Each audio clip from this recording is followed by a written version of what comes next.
Have you ever discussed what do you do in case of the end of the world as you know it? Most of us have asked similar questions. We say what weaponry we'd look for, what stores we'd loot for supplies, and the places that we go. Not many ask what kind of person they become. It's a difficult question to answer, as regardless of how well you think you know yourself, there will always be darkness. And where there's darkness, there is uncertainty. In the 2011 film, The Divide, a light is shown on this grotesque darkness. The true collapse is not the crumbling buildings on the outside, but the withering of souls within, and in this film they do indeed wither. That is no exaggeration.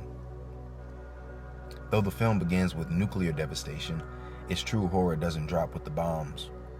The real terror comes later, as the survivors grapple with their new reality, revealing deep-seated barbarism as the civility is bogged down by fear, containment, and powerlessness. Chapter 1. Fallout.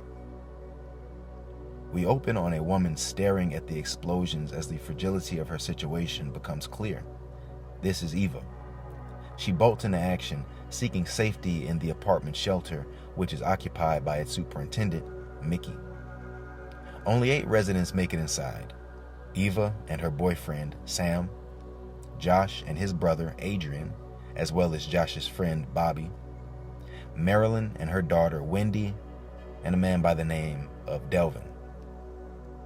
These individuals manage to force themselves into the shelter, pushing on the door and overpowering Mickey. He quickly begins asserting control, however, over the shelter and its new occupants. It is not his intentions to be a tyrant. This is his home. He lays his head in this basement, and he makes sure that everyone understands that. This becomes the first spark of tension between the survivors. Already we are seeing the dangers of confinement even amongst neighbors. Shortly after, the little girl Wendy tells her mother she's hungry. Trying to ensure her daughter is fed, Marilyn asks Mickey if he has anything stashed away to eat. Here we see a close-up on his face. Now he's not upset, he's worried. Food becomes the ultimate struggle in situations like this one, especially with so many mouths to feed. Mickey knows what's coming. Money and status are nothing. When society collapses, food becomes what people are willing to kill for. Chapter 2. The Death of Hope. In a hopeful moment, the survivors hear what sounds like people outside the shelter door. They yell for their attention, but Delvin can tell something is amiss as he slinks back into the darkness to avoid the coming threat. Upon entry, the soldiers intrude and take the little girl. This is no rescue. The other soldiers attempt to eliminate the adults. It's here that the surviving adults fight back and kill several of the soldiers. Josh's brother Adrian unfortunately takes a bullet to the shoulder during the madness.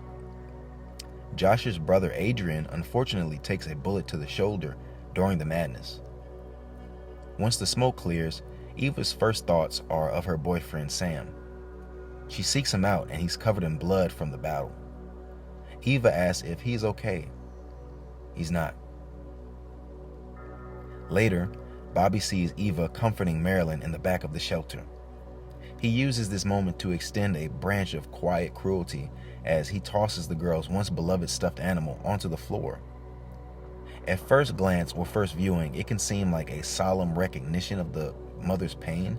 After all, he is returning a belonging which belonged to the little girl, but the way that he tossed it, like tossing a toy to a dog instead of to a grieving mother. The disrespect and disregard couldn't have been an accident. On the other side of the coin, Josh volunteers and uses the only salvageable suit, as the others were damaged, to attempt to exit the shelter and rescue the little girl, or at the very least find some sort of salvation. This moment for Josh makes him look almost heroic. Dressed in the uniform, he seems like he's about to take his first steps onto the moon. But instead, he walks into hell. The entire apartment complex seems to have been quarantined and surrounded with a white material. It is here that we discover the true tone of the film. Doom. Josh discovers the girl has been killed, her eyes bandaged shut. Josh is confronted by more soldiers whom he fires on and kills, eventually retreating back into the shelter as more soldiers can be heard closing in on him. Josh makes his way into the shelter, and the other survivors swarm him for information, Marilyn desperate for answers about her daughter's well-being. He has no good news to tell.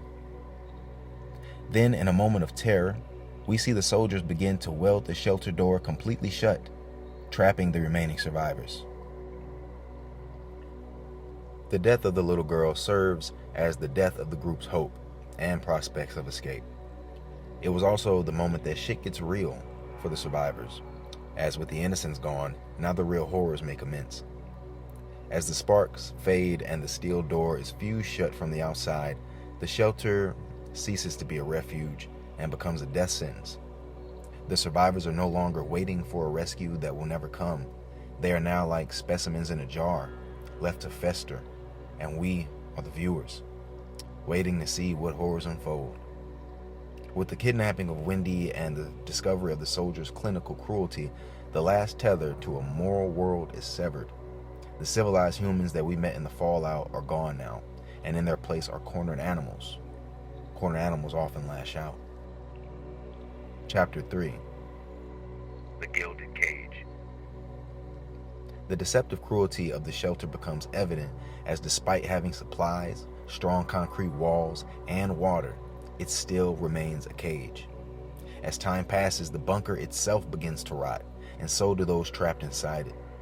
In one scene, parts of the ceiling cave in on Mickey, covering him in dust and debris.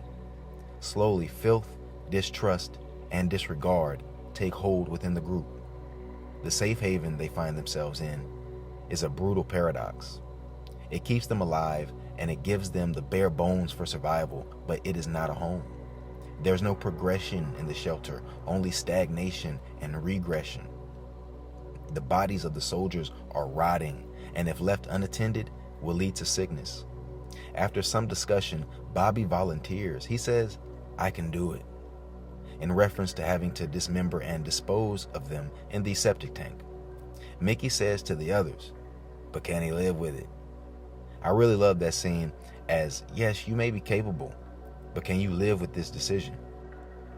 Bobby eventually does work up the courage to dismember the bodies.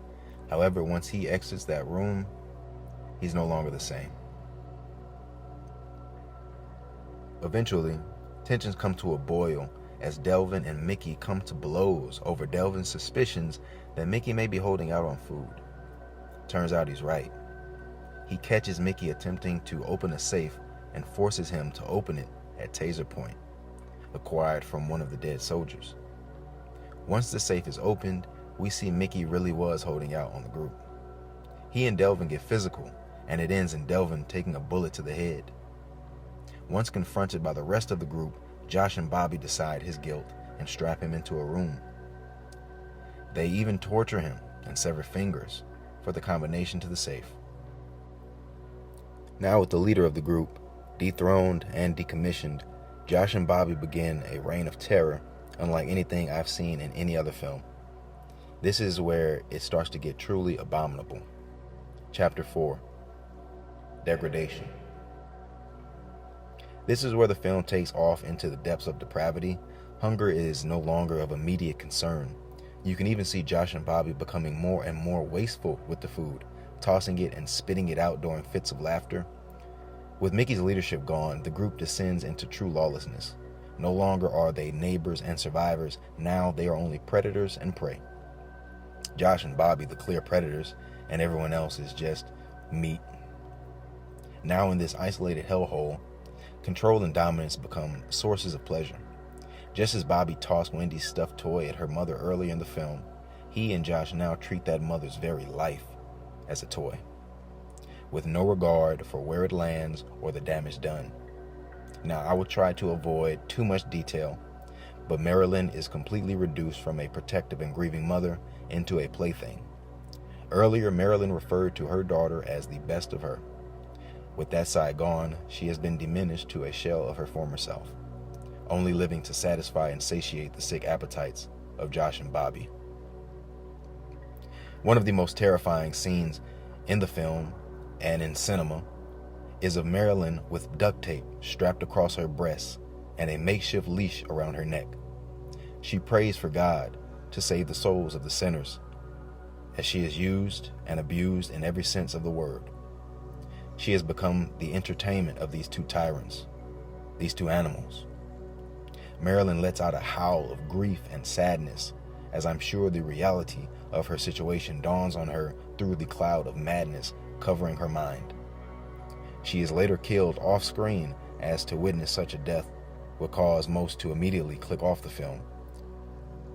According to Bobby, when confronted by Eva, he says, "She broke like a toy. They treated her just as that stuffed bear from earlier, with no regard." By this point, the apocalypse outside has almost become secondary, of little to no thought.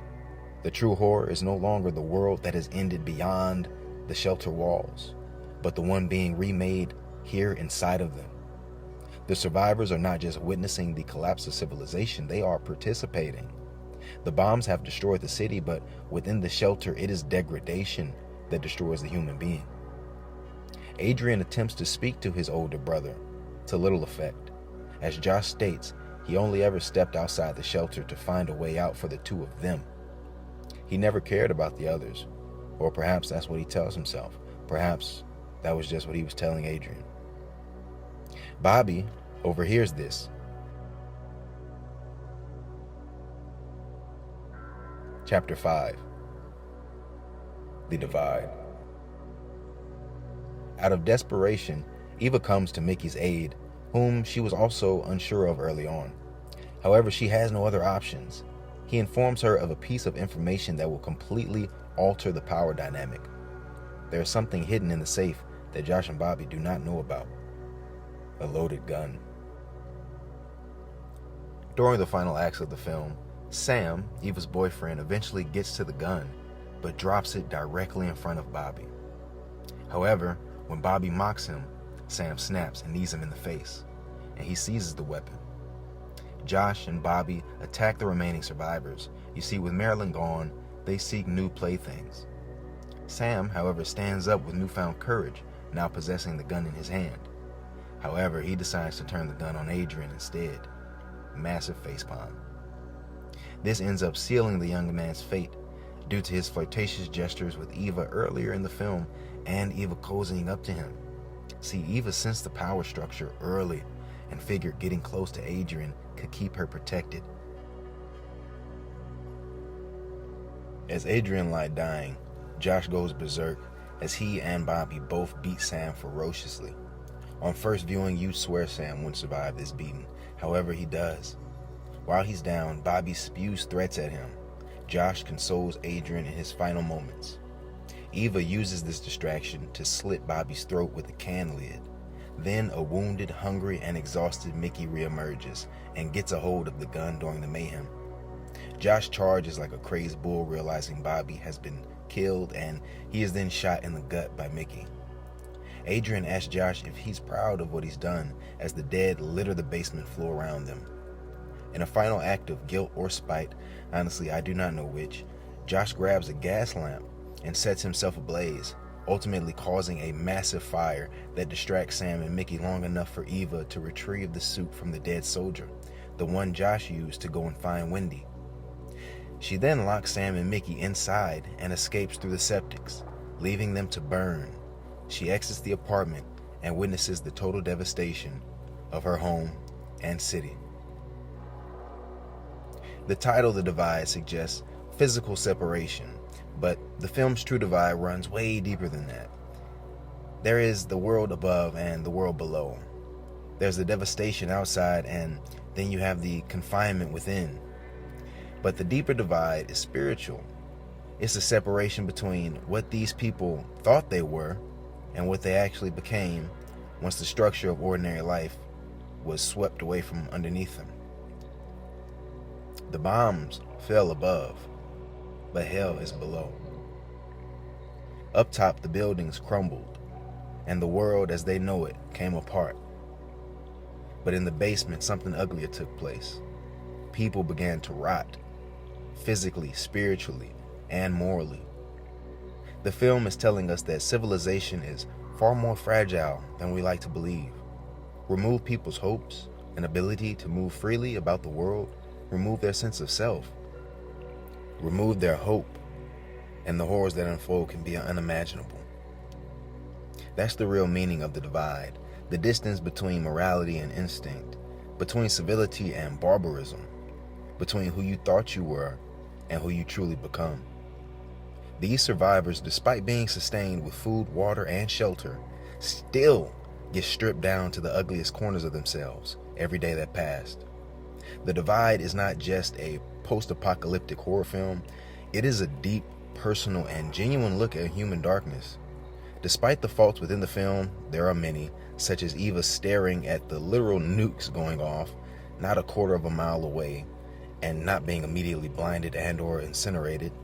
That's not the focus of the film. It's not the bombs. It's what happens to those people who survive the blast. Mickey mentions early on how survivors of Hiroshima and Chernobyl had their faces melted to look like monstrous versions of themselves.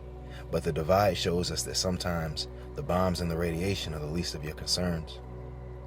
Conclusion. People often imagine the end of the world as zombies, infections, and collapsing cities. The Divide offers something more disturbing.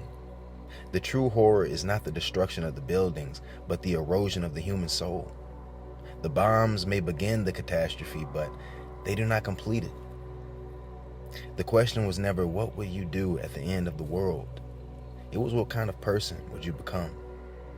And the Divide gave us a terrifying answer.